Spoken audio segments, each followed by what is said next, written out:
Well, Shabbat Shalom, everybody.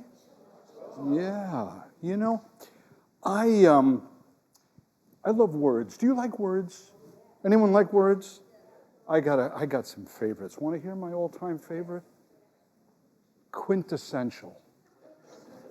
Isn't that a great word? Quintessential. I mean, it means like supreme, the greatest. I got another one. Ready? Linoleum. Think about it. Linoleum. Well, no one walks. It's an old kind of floor covering, but it just rolls out. The tongue just doesn't have to work on. Say it, try it. Linoleum. Oh, what a great word. I got another one that I really, really love. It's actually a phrase. Ready? Counterintuitive. Isn't that a good one? Counterintuitive. Oh, I love that. Counterintuitive means it's not what you'd expect. And at Rosh Hashanah time, there's something very counterintuitive about the day Rosh Hashanah begins. And it goes like this. Wouldn't it make sense if Rosh Hashanah, which has among its themes, the creation of the world, wouldn't it make sense that Rosh Hashanah would begin on the traditional date of the beginning of creation, day one? Does that make sense? What's our favorite word? Wonderful. Counterintuitive. No, it's not that way. Actually, it's really very, very interesting that the first day, the traditional creation of the world is Elul 25, but it's 6 days later that Tishri 1 we begin Rosh Hashanah. And so we wonder, why would Rosh Hashanah happen 6 days later? Well, what happens on the sixth day of creation? Does anyone know offhand? What gets created? Mankind. That's right. Adam and Chava. That's right. And so it's very, very interesting. And so in the liturgy, Mehayom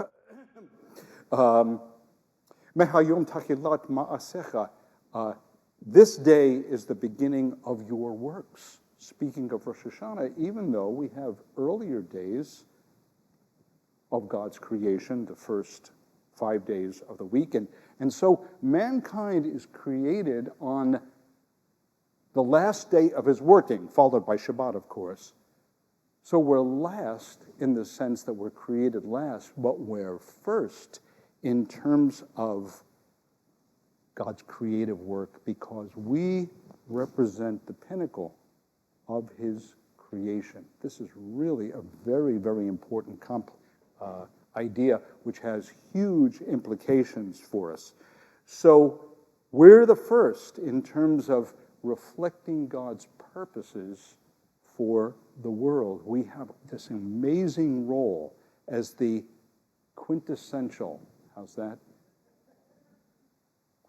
His quintessential creation in this world. Now we acknowledge there are angels and there's lots of other life forms and everything. We get all that. But in terms of his larger purposes, it's with us.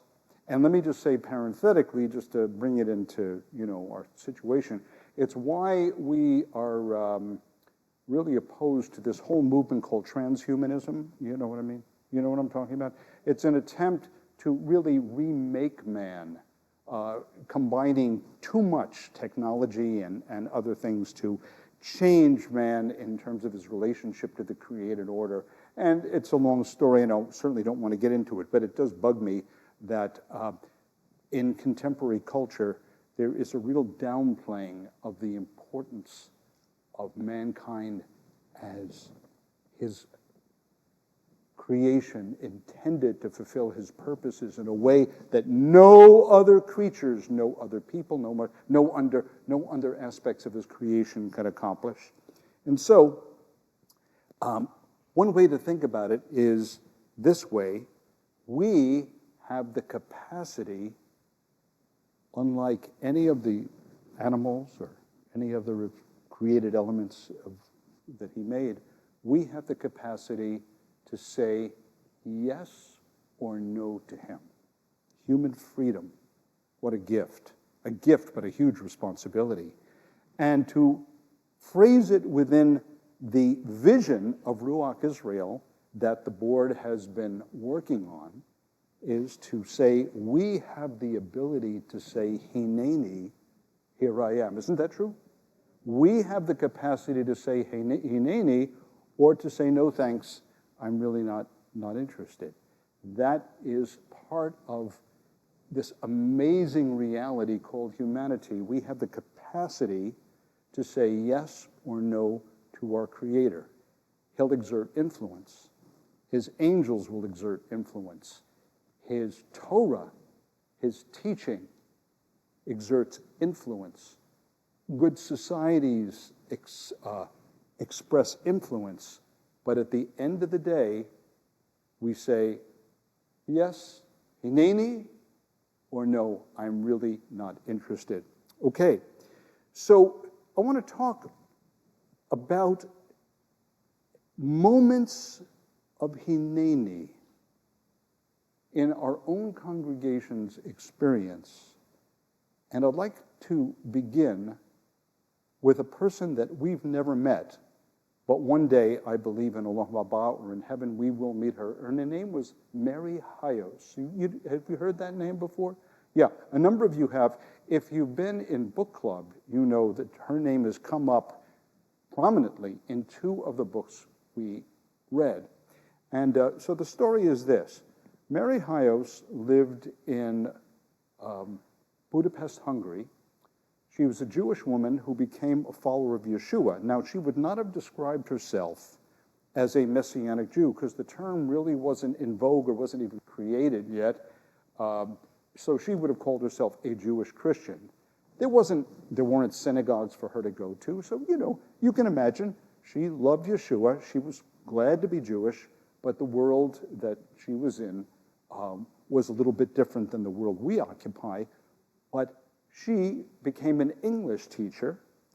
She would teach private lessons to students, and she would teach them English by having them read passages of the Bible.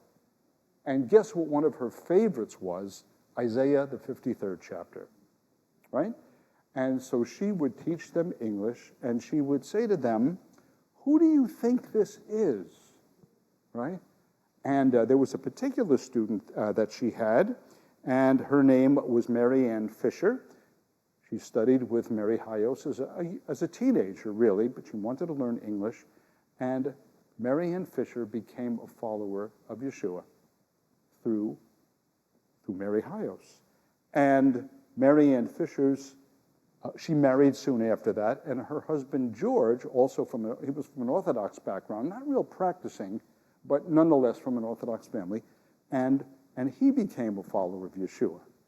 And they were in Hungary in 1943 when the Germans invaded, and the story is really great. How many of you from book club enjoyed learning the story of the Fishers? Fabulous, right? I mean, the hands, you should see them go up. Fabulous, really worth reading. I have the book with me, I can show it to you later. But what we want to stress is that they made it through, and in May 27th, 1946, they had a little boy whose name was John. And they traveled, eventually ending up in the United States and eventually in Philadelphia. And John grew up, and one day in 1971, August of 1971, better than a half a century ago now, I was on the beach in Ocean City. Why was I there? Well, because I spent that summer studying with my trombone teacher, and in exchange for 2 or 3 lessons every week, he would have me do the grunt work of rebuilding a cottage that to rent. He wanted to rent this college. So I had to dig, and we put up sheetrock and this and that, and he would give me lessons. Well, one day, I'm sitting on the beach in Ocean City, and I'm there sitting on my little white towel, and these 2 guys come up to me out of nowhere, and one was a guy named Al Nucciaroni, I still remember his name, Al Nucciaroni, and John Fisher. Now, John was a graduate student at University of Pennsylvania, and they came up to me, and to make a long story short, they gave me a survey, and they wanted to talk about religion. Fine, happy to give my opinion. And I found out this guy, John, was Jewish, and he believed in Yeshua. Whoa, never heard of that before. And again, to make a very long story short, 9 days later, I surrendered to Yeshua. Just John and I were sitting on the porch of a little hotel called the Lincoln Hotel, since long burned down. And we're sitting on the porch. It was a gorgeous day, not too unlike today. It was in August, but cool and breezy and fabulous, just like today.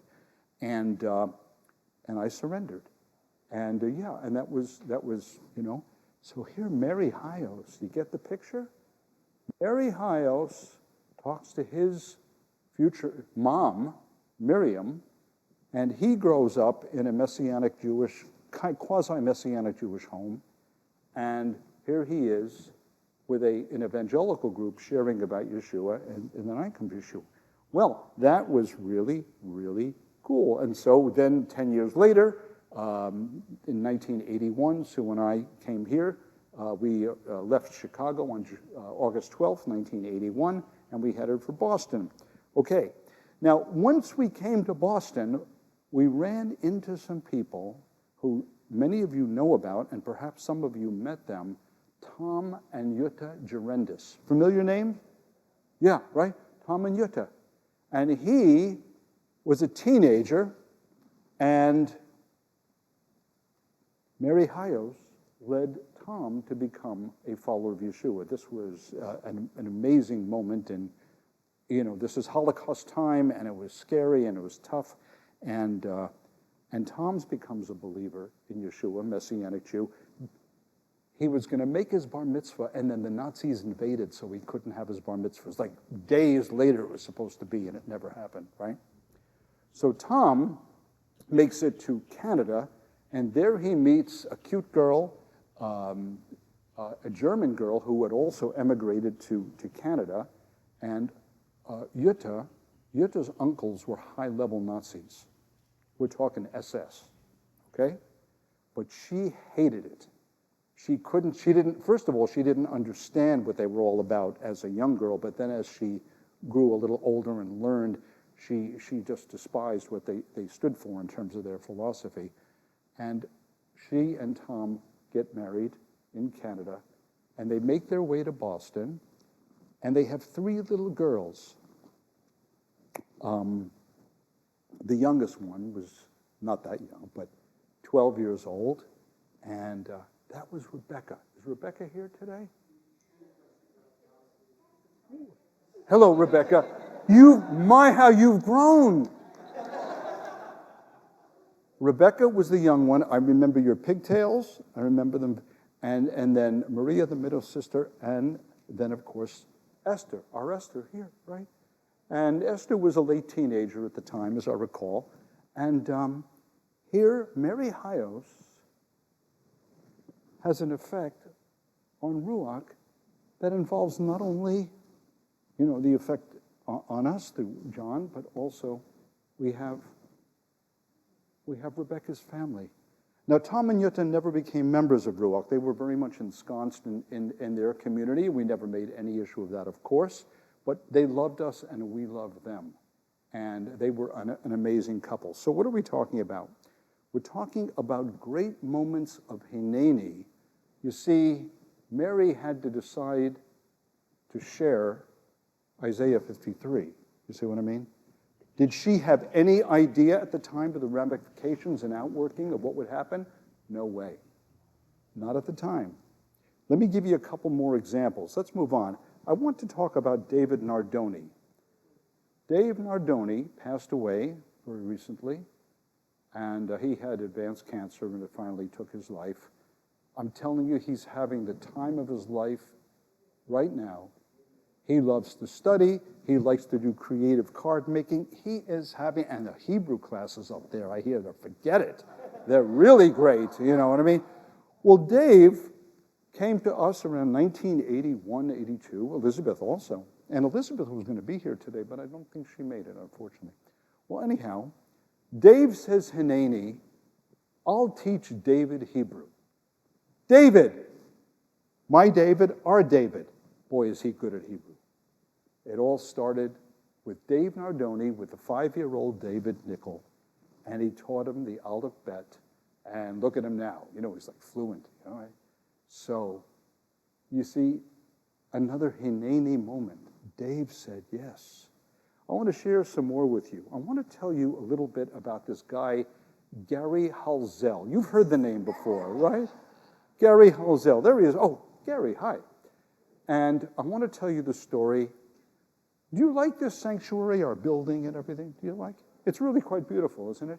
It won an architectural award when it was built for the use of space, and that was very nice. And it's been a magnificent structure, wonderful, has met our needs wonderfully. You got the offices upstairs, the education wing downstairs. You have a beautiful sanctuary with this. We demanded high ceilings to suggest the loftiness and grandeur of God. Of course, more recently, this is a beautiful ark. Here's the story. Ruach started as a little teeny marginalized group at a hotel in Boston called the Travel Lodge. It's not that anymore. 1200 Beacon Street. And it was a hot room. It had pillars in the way. You had to look around. And it had carpeted walls.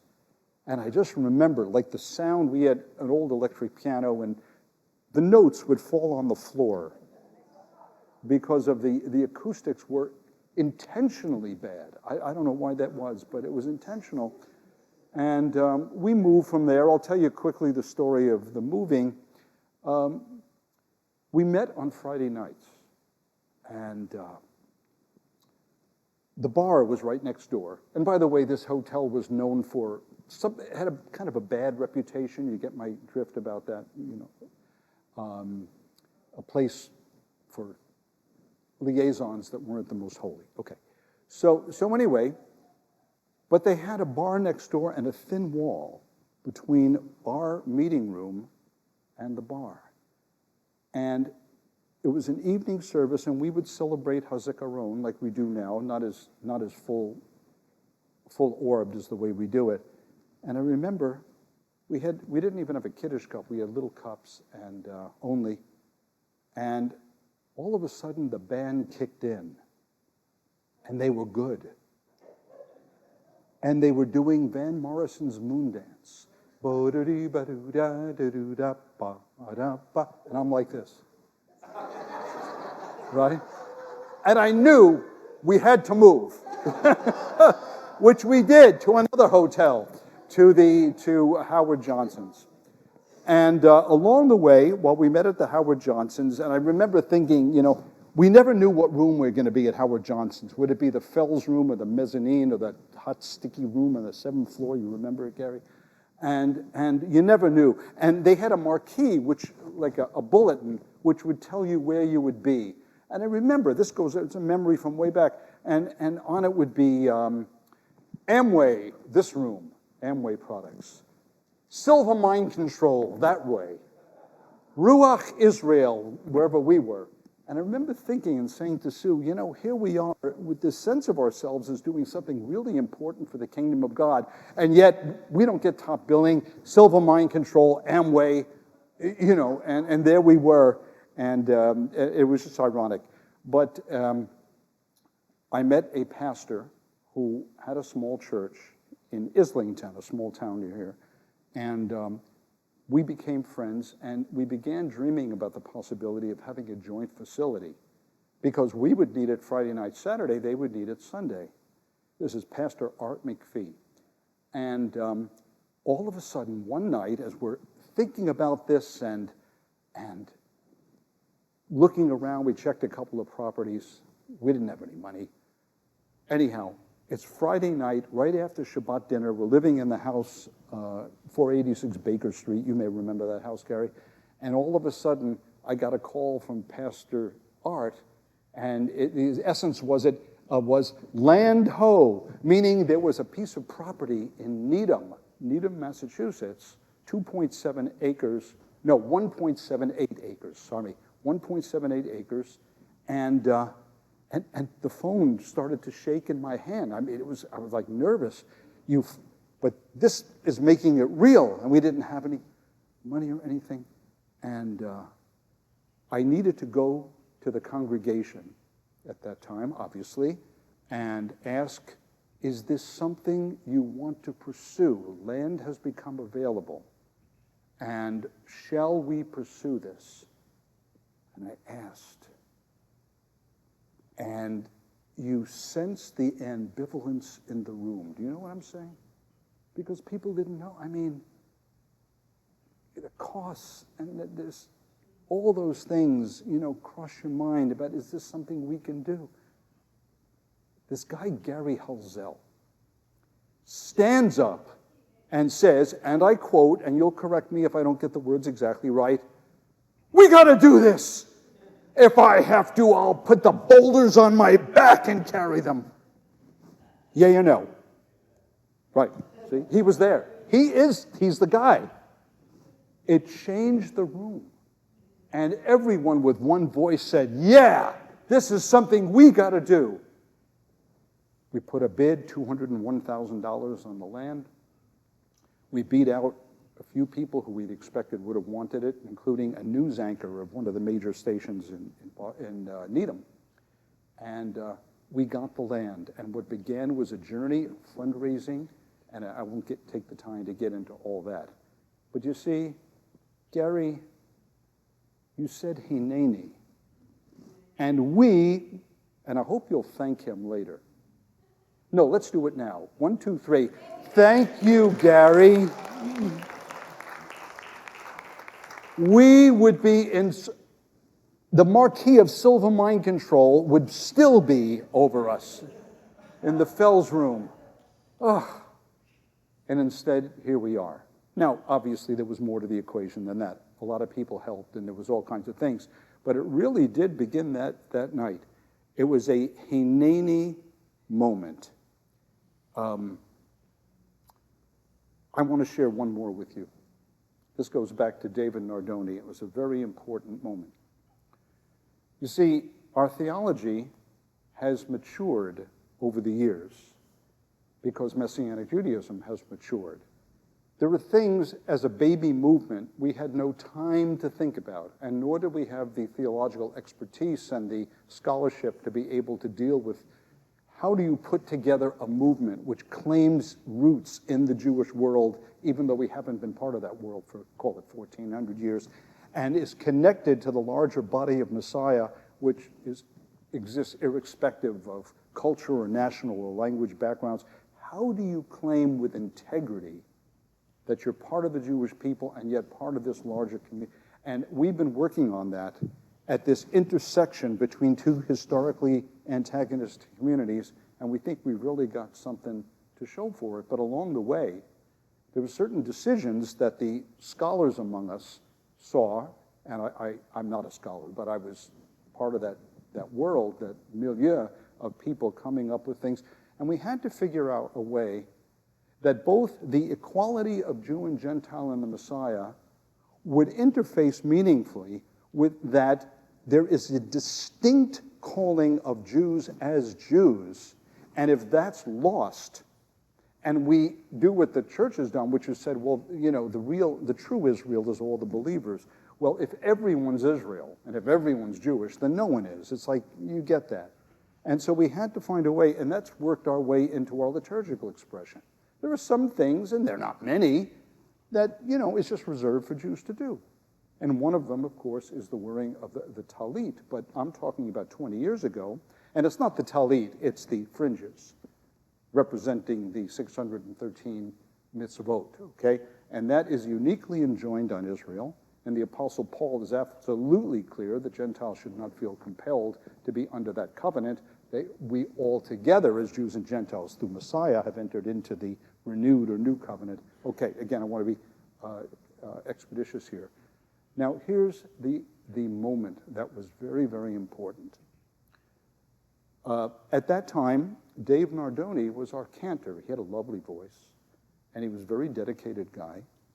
And we had 7 male elders, again, and in retrospect, it's much better to have a board like we have now, where you have female energy and male energy. It's vastly superior. But nonetheless, I said to the guys, I said, listen, pastorally, it would be improper for me to take something away from you which has been conferred. And so I'm not making any demands here. But really, theologically, it's appropriate for Jews to be wearing the talit and not non-Jews. But I said I wasn't making a demand here, because you can't do that. You can't confer something and then take it away. It's not humane, it's not kind, and it's not right. But here's the moment I wanted to tell you about. Dave Nardoni came up to me not long after that. I don't remember the time frame. It could have been a week, 2, 3, I don't remember. And he said to me, he said, Rabbi Rich, I've been thinking about it. The baby is growing up. And what he meant by that is Messianic Judaism, Ruach, Israel. The baby is growing up. And I just want to say that I agree, I do not want to wear my talit anymore. And I said, Dave, thank you so much, because it was such a powerful, powerful symbolic gesture. And the net result is that it's been fine. It's been fine as we've gone along. I think some people may not understand completely initially, but it makes so much sense, because you have to have both boundaries and embrace. And I think at Ruach we do well with that. But this was one of those Hineni moments that was very, very important. I want to share one more with you. And this is an intensely personal one. Every year of Congregation Ruach Israel's existence as a legal entity, a 501c tax-exempt body, we always have a congregational meeting where the congregation has to decide on important issues like the budget. That's the major thing. And we had our meeting, and it was led by a couple of the leaders. And they, two of them came up to upstairs after the meeting, where I was sitting in the office at the time, and they said, here are our letters of resignation. We're gone, we're leaving. And the reasons, I don't even want to speak about the reasons. I think that it had to do with, again, this kind of shift from what we would call the Hebrew Christian or over-universalized Messianic Judaism, where everyone's wearing talises and everyone's doing everything, and no serious Jew can take a Messianic Jewish movement like that seriously, because you're erasing all the boundaries, and that would not be helpful. And so Sue and I are both upstairs, and younger leaders, I'm tougher now, but back then, that kind of thing it would have been devastating any time, because it feels like a sucker punch. I had no idea that they were upset or anything. It was just really weird. And they handed their letters, and Sue and I are sitting there, and we're so sad and upset. It wasn't a matter of like, look, we're thinking of doing something. Can we talk about this? Can we negotiate this? It wasn't that. It was just that unequivocal. And here's what's going to happen. We're leaving. We're out. And here's the Hineni moment. Do you ever have an experience where you felt like you were led by the Spirit in a profound way? I think many of you have. It's an intuitive sense that goes very deep. Well, apparently, Dave and Elizabeth Nardoni, who were traveling home, I believe they lived in Mansfield. Where did they live? Mansfield, I think, at the time. And they said, no, we've got to go back. They weren't sure why. They just knew that they had to be with us, with me and Sue. And they came upstairs and said, are you guys okay? And we said, well, really, we're not. Here's what happened. Now, it isn't as if no one had any intimations that this whole thing was going to go down. I'm quite sure of that. They didn't know at all. But there's that voice of the Spirit. And it was one of those Hineni moments that I've never told this story publicly before. This is I don't think even Rabbi Nathan, I'm not sure I even mentioned it to you. But the point I'm making is that they listened to the voice, and the comfort that they offered us was very, very helpful at that moment, as you can understand.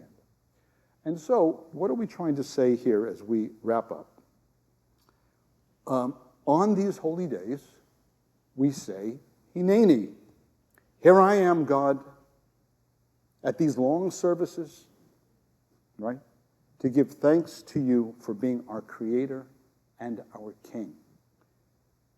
Hineni, here we are at services coming this week to intercede for our people Israel. Hineni, here we are to ask for forgiveness for each of our short-sightedness and self-absorption.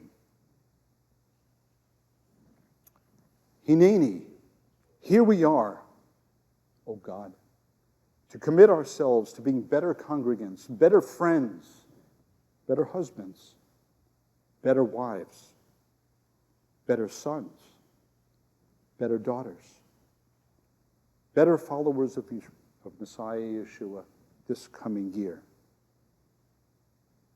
So I want to encourage us all, in light of the examples and the far-reaching impact of Hineni that is 80 years and counting in terms of our own congregation and Mary Hayos and what she did. In light of all these things, I just want to encourage us all to understand you never know the implications, the good that will issue from your Hinenis offered to God this year. Okay? So,